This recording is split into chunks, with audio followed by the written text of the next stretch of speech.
அனைவருக்கும் வணக்கம். இன்றைய நாள் எல்லோருக்கும் இனிய நாளாக அமையட்டும்.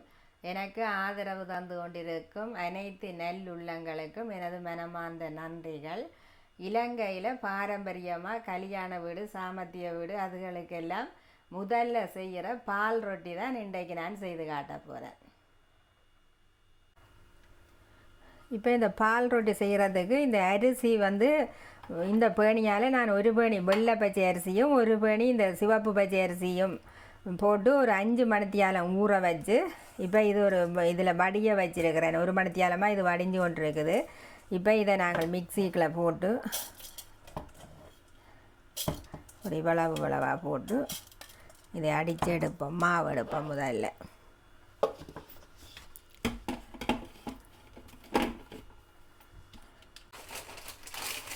இப்போ தான் இந்த ஒருக்கா தான் இந்த திரிச்சிருக்கிறேன்.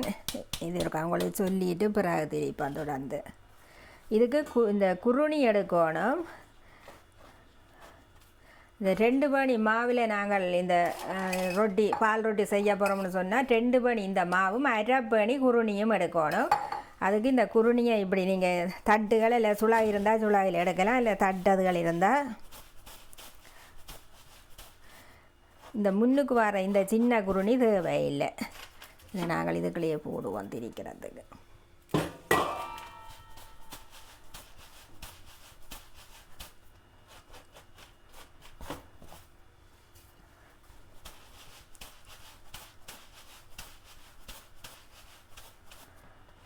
இப்போ இதில் இந்த சவ்வரிசி மாதிரி கொஞ்சம் சின்னனா இந்த இதை மட்டும் நாங்கள் இந்த தேவைக்கு எடுக்கணும்.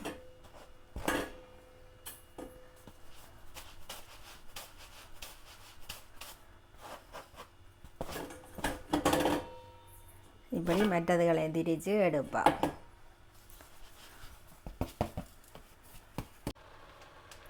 இப்போ நாங்கள் இந்த பால் ரொட்டி செய்கிறதுக்கு தேங்காய் பால் தான் இந்த கொதிக்க வச்சிருக்கிறேன்.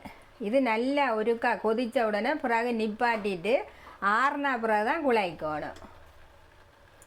இப்படி குழி வந்த உடனே நிப்பாட்டுங்க. இது போதும். இது இப்போ சுட விட்டு குழைக்கக்கூடாது. இது இப்படியே இருக்குது, கொஞ்சம் ஆறட்டு. இப்போ இந்த மாவை பார்ப்போம்.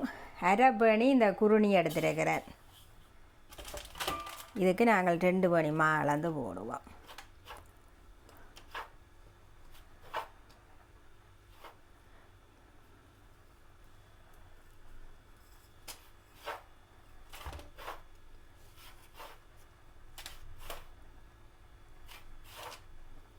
இது 2 பேணி மாவு போதும். 1/2 பேணி குருணி.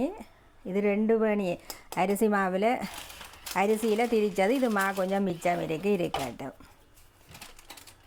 இதுக்கு ஒரு கரண்டி இப்படி எள்ளும் கொஞ்சம் போட்டு விடலாம். கணக்க போடக்கூடாது. ஒரு இவ்வளவு எள்ளு. இது தேவையான உப்பு. பால் ஆறட்டு விடுவோம்.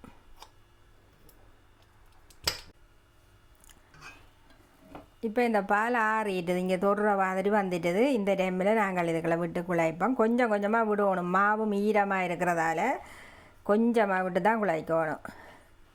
பாலுக்கெல்லாம் அளவில்லை, கொஞ்சம் கூடுதலாக சூடாக்கி குழைச்சி பார்க்க வேண்டியது தான்.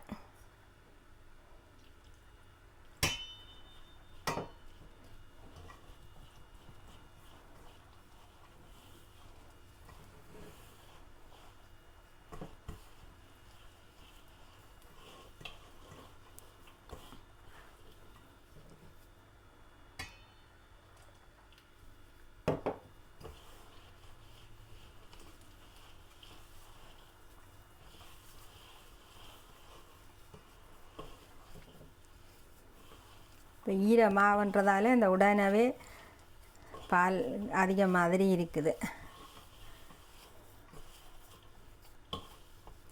நாங்கள் இப்படி எடுத்து இப்படி தட்டி போடுற அளவுக்கு இன்னும் கொஞ்சம் விடலாம்.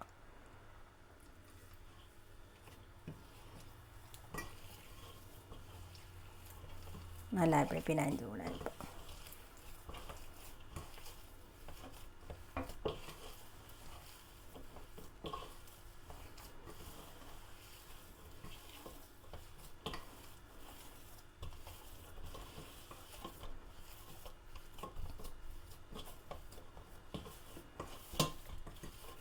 இப்படி குழைச்சா போதும் இவ்வளவு.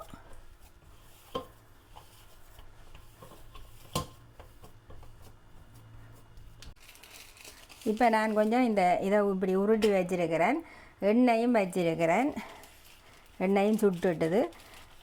இப்போ இந்த கேக் அதுகளுக்கு போடுற இந்த பேப்பரில் தான் நான் இப்படி தட்ட போகிறேன்.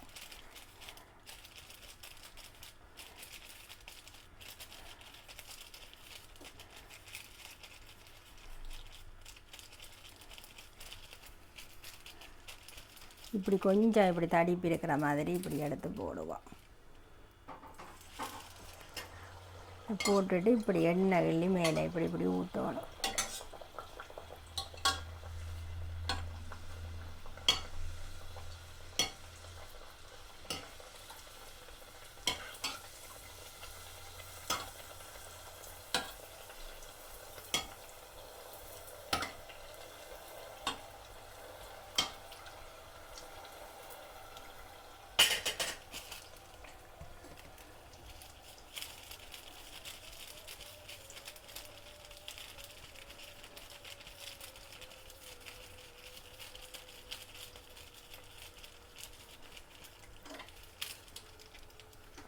அடுத்தது போடுற போது இதை கொஞ்சம் இதோட ஒட்ட விடக்கூடாது. இதோட ஒட்டுப்பட்டால் அந்த காற்று போகிற மாதிரி வந்து எழும்பாது.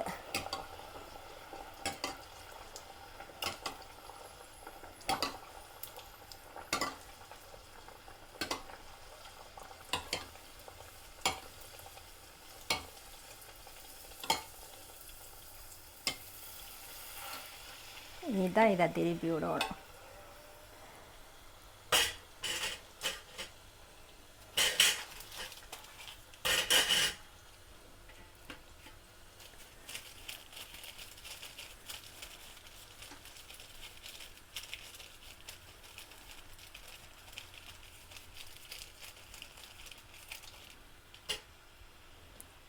இதை இனி திருப்பி விடுவோம்.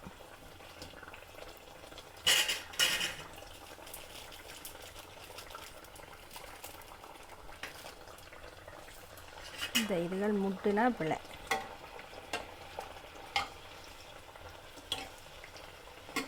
முட்டை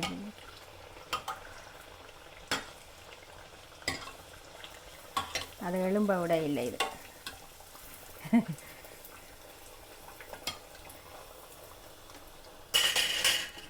இது சரியாயிட்டது. இதை எடுப்பா.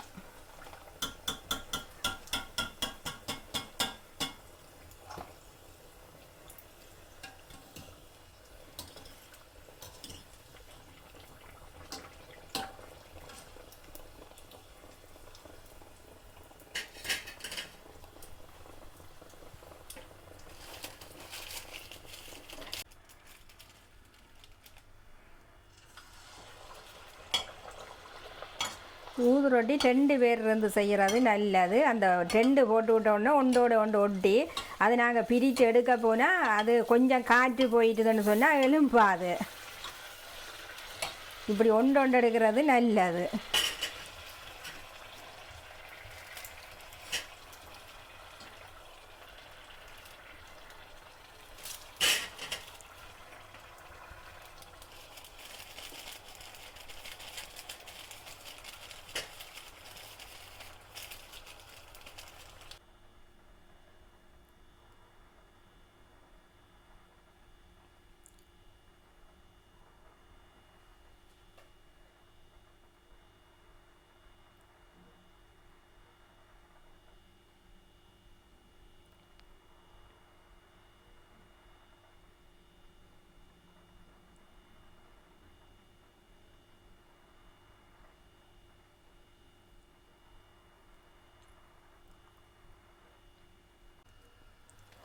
இப்போ பால் ரொட்டியெல்லாம் செய்தாச்சு. நான் கொஞ்சம் மாவில் தான் செய்தேன்னா எல்லாமே எலும்பி நல்லா வந்திருக்குது. இப்படி தட்டி பார்த்தாலே சத்தம் கேட்குது. இதை இப்படி தான் உடைக்கிறது. அங்கேயும் இதுக்கு இதே மாதிரி செய்து பாருங்க. இலங்கையில் 2-3 பேர் இருக்குது. பால் ரொட்டி, வெள் ரொட்டி, அப்படி இதுக்கு 2-3 பேர் இருக்குது. இதே மாதிரி நீங்களும் செய்து பாருங்கள். எல்லா பலகாரமும் முடிஞ்ச பிறகு கடைசியாக இதை தான் எடுத்து சாப்பிட்ற பலகாரம். இதே மாதிரி செய்யுங்க. நீங்கள் இதே அளவுகளில் போட்டு செய்தீங்கன்னா நல்ல மாதிரி வரும். இத்தோடு எனது காணொலியை நிறைவு செய்கிறேன். லைக் பண்ணுங்கள், ஷேர் பண்ணுங்கள், கமெண்ட் பண்ணுங்கள், சப்ஸ்கிரைப் செய்து எனக்கு ஆதரவு தாருங்கள். உங்களின் விலை மதிக்க முடியாத நேரத்தை ஒதுக்கி எனது காணொளி பார்த்த அனைவருக்கும் நன்றிகள்.